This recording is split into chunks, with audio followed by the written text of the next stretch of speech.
Қарапайым көрерменнен баға алған, үздіктердің үздігі болып саналған, қонақ кәде сұрап беріп сіздерге, жұлдыздардан ән алған, қазақ еліне таралған, көтеріңкі көңілдің кілтіне айналған жарайсың эфирде. Бүгін бізде қонақта Жания Журинская. У меня в принципе не бывает выходных. Жас актрисаны көрермен қауым қалай бағалады? Ну, по-разному говорят. Ане, ғаламторда өте көп отыру адамға зиян деп жатады ғой. Дұрыс, сол зиян, егер өзіңе пайдасыз дүниелермен айналыссаң. Ал егерде керек пайдалы ақпараттарды ала білсең, ол жақсы. Ал жаңалық деген біздің тілшілеріміздің қолында ғой. Олар интернеттің кеңістігін оп-оңай шарлап, танымдық ақпараттарды бізге ұсынады. Дұрыс айтасың, ендеше көрмейміз бе? Көрейік. Ғаламтор айдары тек қана сіздер үшін.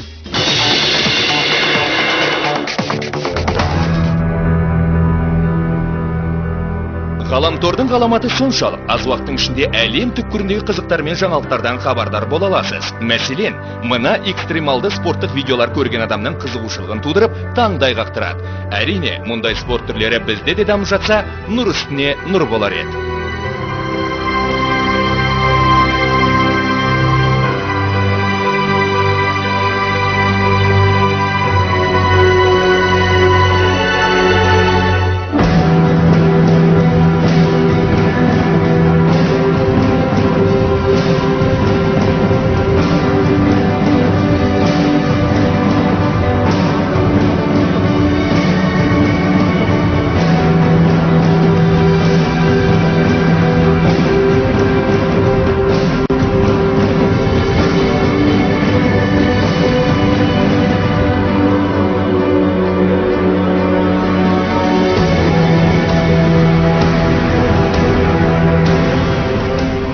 Керемет, спорт денсаулықтың кепілі.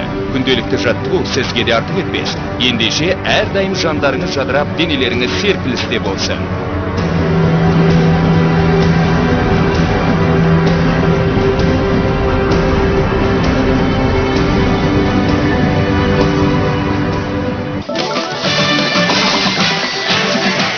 Студиямыздың бүгінгі мейманы Байқоңырда дүниеге келген.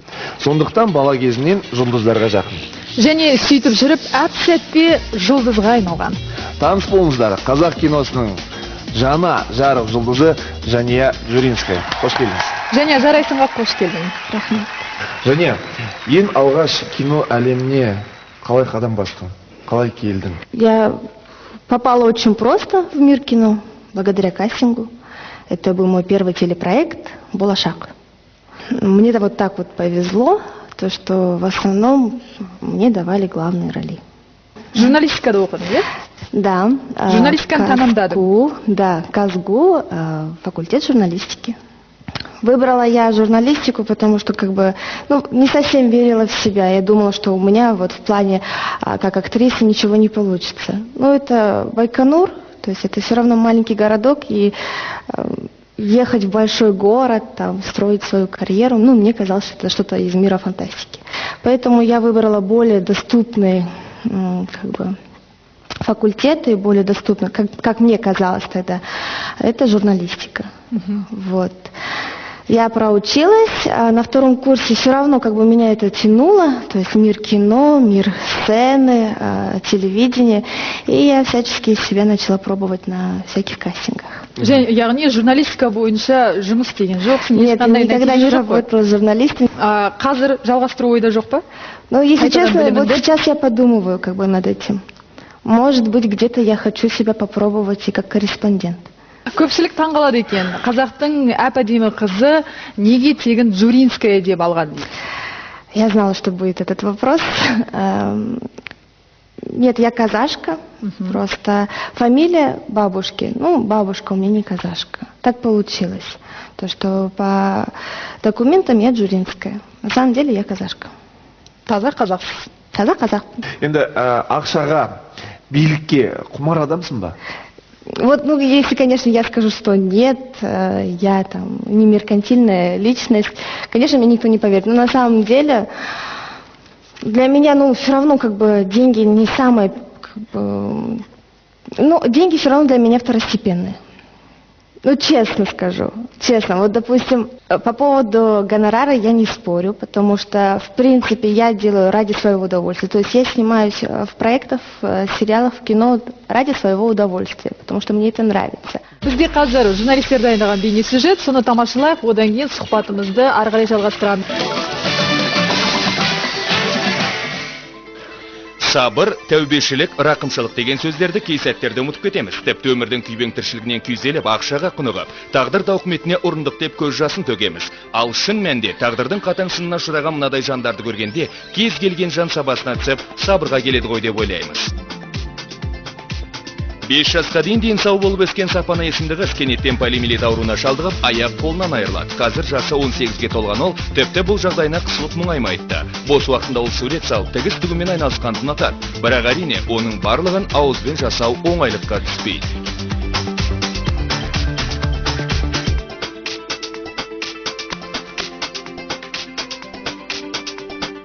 Бұл Роуз Сиггинс.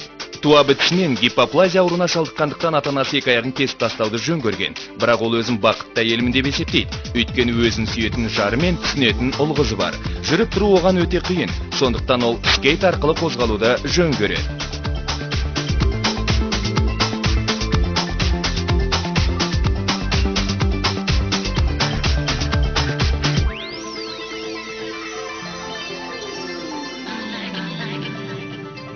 Сабыр түбі саралтын демекші, әр адам маңдайға жазылған ауыртпашылықты мойымай көтере білу керек. Ең бастысы адамдардың бір-біріне деген мейірімділігі, қарапайым адамгершілік қағидалары жойылмасын. Тек жақсылықта ғана қауышайық.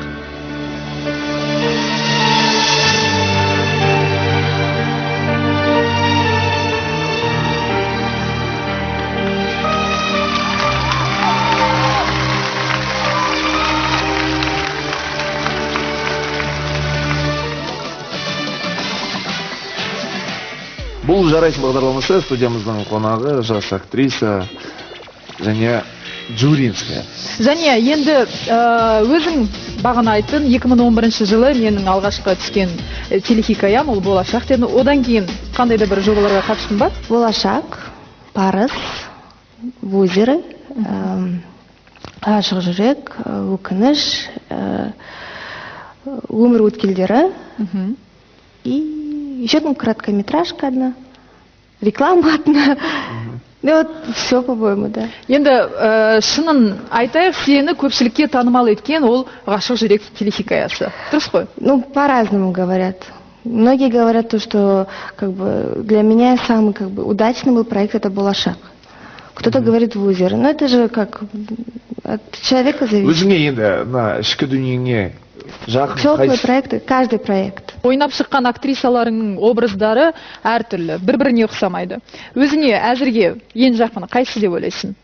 Каждый образ маған жақында, неге өйткені я себя же испытываю. То есть перевоплощаться в другого человека, играть другого человека, чувствовать как другой человек, воспринимать и еще показывать людям, доказывать, что вот, ну, чтобы тебе человек поверил, ну это же самый интерес, это самый, как сказать, кайф работы, вот. И каждый образ для меня теплый, каждый образ для меня дорог, потому что я работала над каждым образом. Енді көптеген жас актрисаларымыз сен сияқты дәл осындай образдарды ойнау үшін арнайы білім алып жатыр, иә? Мысалға Жүргенов атындағы өнер академиясында. Ал сен өз біліміңді қалай шыңдап жүрсің? Тек қана үйде айнаның алдында репетиция жасайсың ба? Ну, вы, наверное, заметили, за 2 года у меня вот несколько проектов, да? То есть не то чтобы несколько нормально проектов, а каждый проект это в среднем 3 месяца. То есть у меня в принципе не бывает выходных. Я, получается, не получаю теорию, я получаю сразу практику. То есть от одного проекта я перехожу в другой проект, и, естественно, как бы там я начинаю еще чему-то учиться, еще новому чему-то учиться. То есть так таковой я, в принципе, самоучка.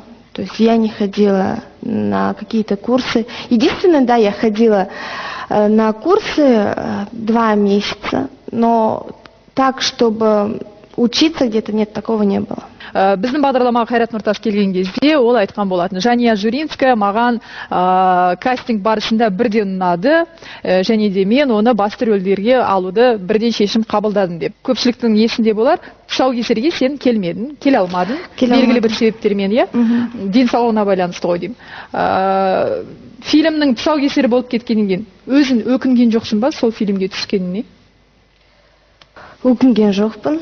Для меня все равно было интересно сыграть именно отрицательную героиню. Потому что, получается, я везде очень хорошая, очень порядочная. И здесь я играю, ну, просто моя героиня. То есть вообще полная противоположность меня, полная противоположность моей героини. И мне было в первую очередь интересно. Вот смогу ли я это сделать, смогу ли я сыграть стерву. Но не скрою, мне было до ужаса тяжело. Я не скрою, 2-3 дня я даже плакала по этому поводу, то, что я играю такую героиню. Ғаламторда талай қауесеттер жүріп жатты Қайрат екеуіңіз жайлы. Ну, для меня это абсурд. Ал жігітің қалай қабылдады? Ну, как и любой мужчина, начинает нервничать, ревновать. Но он понимает, что это моя работа, и он прекрасно знает, какой я человек, что для меня это всего лишь как бы работа, и он для меня коллега. Продюсер Баян Есентаеваның Шайн атты тобында біраз өнер көрсеттің, ән айттың. Өзіңді әншімін деп санайсың ба? Я не знаю. Это, как говорится, я в поиске себя. Мен қателеспесем, қазір есімде бір шанс бер деп аталады ғой деймін, иә? Бұл ән көптеген сынға ұшыраған, және өте қатты сынға ұшырады деп айтуға болады. Өздерін өкінген жоқсыңдар ма осындай әнге клип түсіргендеріне? Почему нет? Баян Мақсатовна, во-первых, женщина, которая не первый год в шоу-бизнесе, согласитесь, да? Во-вторых, она, наверное, знает, что она делает. И в-третьих, в каждой песне должна быть своя фишка. Буршансбер стала нашей фишкой. Не себепті топтың ғұмыры қысқа болды? Әдемі қыздар, түр десе түрлерім бар, бой десе бойларым бар, ой десе ойларыңыз бар, дауыс десе дауыстарыңыз бар екен. И еще, оказывается, мы еще такие талантливые, и еще артистичные, и мы ушли в кино. Баян Мақсатовамен келісілген келісім шарт өзінің мәресіне жетті, иә? Енді сіз қазір өз-өзіңізге ешкімге тәуелді емессіз, өз-өзіңізге қожасыз ғой. Бір ғана жарнамаға түсіпсің, енді менің ойымша әрдайым кастингтерден қалмай жүрген актрисалардың қатарында болсаң, әлі сені талай жарнамадан көреміз. Келесі жарнамадан көріп қалуымыз әбден мүмкін шығар. Құрметті көрермендер, иә, бізде қазір жарнама. Және отбасын, жанұяң туралы айта кетсең, енді көпшілік сенің жеке өмірің жайлы көбірек білгісі келеді. Енді жігітің барын білдік. Ал енді ата-анаң туралы, семьяда жалғызсың ба, әлде бауырларың, сіңлілерің бар шығар? Семья у меня, в принципе, большая. То есть, я имею в виду, что у меня есть и бабушка, и дедушка, Худая шукр. У меня есть и дядюшки, и тетюшки. То есть, если вы приедете ко мне в гости на Байконур, вы будете очень-очень удивлены, потому что мы как в турецком сериале. Все вокруг бабушки, дедушки живут. Семья у нас очень большая, детей у нас очень много. Но в своей семье мама, папа, я сестренка. То есть, у меня еще есть младшая сестренка. Facebook, Twitter сияқты әлеуметтік желілерде қаншалықты белсендісіз? Я не сижу в социальных сетях, кроме как Twitter. Так что везде фейки. Неге? Ну, во-первых, я захожу, раньше, когда заходила в социальную сеть, то есть элементарно даже ВКонтакт, очень много людей, которые мне пишут. А я хочу побыть одна, посидеть, послушать музыку, посмотреть какой-нибудь фильм. Это отвлекает, когда бесконечно тынг-тынг-тынг-тынг на ноуте. И я решила вообще это все удалить. Ну, қазір әлеуметтік желілерде жоқсың? Только в Твиттере и на сотке Инстаграм. Және қазақ кинематографында кімдерді үлгі тұтасың, кімдерге еліктейсің, және кімдерден шеберлікті үйренесің? Так таковой для меня не существует идола или же икона кино. Ну, киноактрис я имела в виду. Единственное, наверное, Если честно, я здесь хочу сказать о Баян Максатовне. То есть для меня все равно эта женщина идеал. Что бы она ни делала, это становится как бы самым популярным. Поэтому я всегда слежу за ее работами. Мне интересно, как это у нее все происходит. Ну, у нее я многому учусь. А как режиссер Аскар Узабаев, у него я работала. Он для меня большой учитель. Многому меня научил, многое показал, многое рассказал. И как бы я всегда стараюсь его где-то слушать, где-то, если мне непонятно, звонить у него, спрашивать. Для меня, если честно, большая честь с такими людьми работать, потому что они очень многое знают. Мне доставляет большое удовольствие много информации от них получать, потому что благодаря этому я многому учусь. Если говорить про зарубежных актеров и актрис, для меня Леонардо Ди Каприо. Вот прям каждая его работа для меня Ол что-то. сенің сүйікті актерлерінің бірі. Енді Баян Мақсатовна, Асқар Ұзабаев бұл сенің жақсы танитын адамдарының қатарында, сол кісілермен сен жұмыс істегенсің. Менің қойған сұрағымның кішкене шеңберінің аясын кеңейтсең дегім келеді. Қазақ кинематографында, қазақ кинематографы. Ол енді тек қана Асқар Ұзабаев пен Баян Мақсатованың айналасында ғана емес қой? Нет, я просто сказала здесь... Для меня какие люди именно кино... Олардан өзге бар ма? Жоқ. Театрға жиі барып тұрасың ба? Нет, если честно, нет, потому что... Болып па едің театрда? Болдым, әрине. Болдым. Ең соңғы барған қандай қойылымға бардың? С России приезжали, сейчас не вспомню сцену, но это было просто года 2 назад, когда я как раз приехала на Байконур с родителями. Мы выехали в этот... У нас есть ГДК, то есть Дом культуры. Вот российские артисты ставили театральную постановку. Алматыда жүрген осы уақытқа дейін Алматыдағы театрларға барып көрмедің? Барған жоқ. Өнер ордаларына барған жоқсың ба? Барған жоқ. Бұл енді сенің актриса ретінде кемшілігін деп санамайсың ба? Я знаю то, что это большой минус, я знаю, я все это прекрасно понимаю, просто честное слово, не было времени. За 2 года у меня просто не было перерыва, а когда есть перерыв, я просто уезжаю на Байконур, то есть к родителям. Қыздар, әңгімемізді осы жерден үзе тұрып, тізгінді тілшілерімізге берсек, құрметті көрермен, келесі бейне сюжетті бірге тамашалайық. Қазақ эстрадасы тағы бір топпен толықты. Актерлар мен толықтардан құралған бұл топтың аты да ерекше. Диета KZ. Негізі бұл 2009 жылы құрылған. Сонда бұның рабочий аты дейді ғой. Рабочий аты ішек қарын болып барған болатын. Содан кейін енді бұл енді кішкентай этика, эстетика керек. Айналайындары бұл сахнаға шыққаннан кейін бұндай ішек қарын деп қайып шығасыңдар деп. Сонымен өнерде жүрген ағамыз Сәкен Майғазиев ағамыз бауырсақтар деген топ қойыңдар деді. Сол келе-келе Кенжебек Шайхақов деген ағамыз актер, талантты азамат. Сол ағамыз тұрып тағына онда диета деп қойыңдар деді. Жаңағыдай диета деген қысқарақ қой деп, онда диета KZ болсын. Бір айтылған кезде аты адамды бір қаратпай қоймайды. Мысалы диета KZ тобы десең, ойбай, немені дейді деген сияқты. Сосын біздің екіншіден фактурамыз ғой. Денелі, соған байланысты керісінше қойып қойдық та диета. А самом деле диета ұстауға шамамыз келмегеннен кейін диета деп қойдық деген өзінің әзіл жауабым болатын. Жаңа топ құрылды дейінге бәлкім әдеттегідей 3 жігіттен құралған жалын, болашақ секілді топтар деп ойлап отырған боларсыз.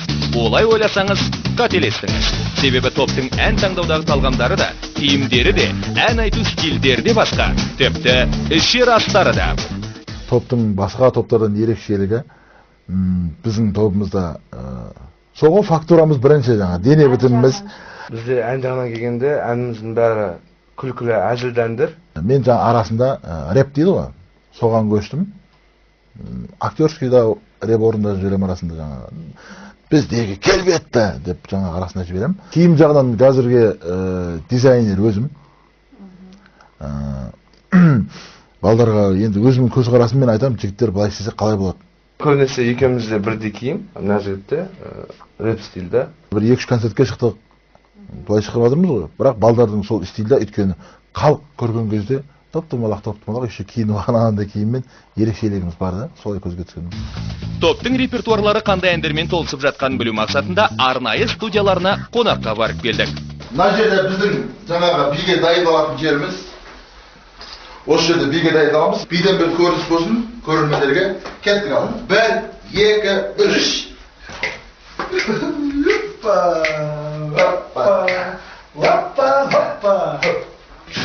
Мынау енді біздің жаңадан әлі еш жерге шыққан жоқ, осы аранжировкасы әлі жасалып болған жоқ. Сол әнді қазір мен музыкасын қойып берейін. Нұрбақытты орындап берсін, ә? Күні кеше бір жолықты, көрменім сондай көрінді, ал жүрегім соған байқамай, абайсызда ғашық болыпты. Бірақ оның янбас сезімі, жігіттерге мүлде сөнімді. Жүзі ол қыз маған қарамас, ішімденің сезім солықты. Ойғарымда тоқта, айтар сөзім жоқта, бұрылып қарады оппа. Ойғарымда сапа, тоқта, қашпа, жүгіріп жүрмін деп осқа. Ойғарымда бірге қырласайық күнде, өлмеймін барасың кімге. Иә, ашылғандарына аз уақыт болса да, Диета KZ тынбай еңбек етіп, гастрольдік сапарларға да, тойларға да шығып үлгеріпті. Аллаға шүкір, жақында Шымкентке барып қайттық. Енді бізде алдымызда қашан Талдықорғанға барамыз жақында. Астанада болдық. Енді жайлап бұйыртса шығып жатық. Енді қазір тек қана гастроль деген кезде бізде Аллаға шүкір. Енді ол жақсылық шығар. Өткенде де тағы да бір айта кетейін. Мынандай бір сұрақ қойылды маған. Осы Диета KZ тобы алдағы уақытта тойда ән салуы мүмкін ба деген. Тойға шақырулар түседі деп ойлайсыздар ма деп. Мен айттым, Заттыбек Көпбосынұлдан бір журналист сұрақ қойып сұраған екен, тойда жиі қай әншіні көресіз деп. Сонда Заттыбек айтты, Қайрат Нұртасты, Ақылбек Жеменейді және мен үшеуміз жиі кездесеміз деп. Енді бір айдан кейін сол Заттыбектен сұрасаңыздар, Диета KZ, мен, Қайрат Нұртас, Ақылбек Жеменей деп айтатын болады деп жауап берген болады. Сол айтпақшы бізде қазір уже бір 7 тойға шықтық қой? Иә. 7 тойға шықтық. Құрылғанымызға азғандай уақыт, бірақ 7 той. Халық жақсы қабылдау үстінде. Өнерлеріңіз өрге жүзсін дей отырып, бұйымтайға ән сұрады. Бір керемет жаңаша, біздерде ойнаймыз ғой балаша. Арулар бізге күліп қараса, өкпе жоқ, бәрі тамаша. 2011 жылы сен өзіңнің шығармашылық жолыңды бастадың. Содан бері 10-ға жуық кинокартиналарға түстің десек болады. Сені көпшілікке танымал еткен, әрине, енді жастар арасында Бузере сериалы дедің, Болашақ, одан кейін Парыз. Бірақ көпшілікке шынымен де танымал еткен ол Ғашық жүрек және Өкініш фильмі. Осы фильмдерден кейін сен бүгін республикалық телеарналардың бірі, ел арна телеарнасына Жарайсың шоу деген үлкен бағдарламаға қонақ ретінде шақырылып, жарты сағат уақытты саған тек қана арнап отырмыз. Өзіңді жалпы осы сұхбатқа қаншалықты дайынмын деп ойлайсың? Өзіңе қандай баға бере аласың? Міне сұхбат тәмамдалды. Из 5 баллов 3. Нет, для себя то, что я, если честно, немножечко не подготовлена. Могла бы лучше дать интервью вам, то есть оживить, так сказать, обстановку. То могу себе дать твердую 3. Көрермендерге айта кетейік, біз өзіміздің қонақтарымызды сұхбат болатын күнін алдын ала белгілеп айтамыз, яғни дайындалуға уақыт беріледі, е? Беріледі. Сен өз-өзіңе қанағаттанған жоқсың ғой бүгін? Жоқ. Енді бұл мәселені болашақта қалай шешуге болады деп ойлайсың? Я еще снимусь в 2-3 проектах, вы меня снова пригласите, и тогда я исправлю свое положение. Сосын Қазақстан сұхбат беремін деп уәде бересің, е? Да. Жақсы. Бүгін Жарайсың шоуда қонақта болған Жания Дюринская. Бүгінгі күннің жұмысын бірге тәмамдаған мен. Ертеңгі күннің еншісі сіздерге беріледі. Ендеше, ел арнада, ел аманда жүздесейік.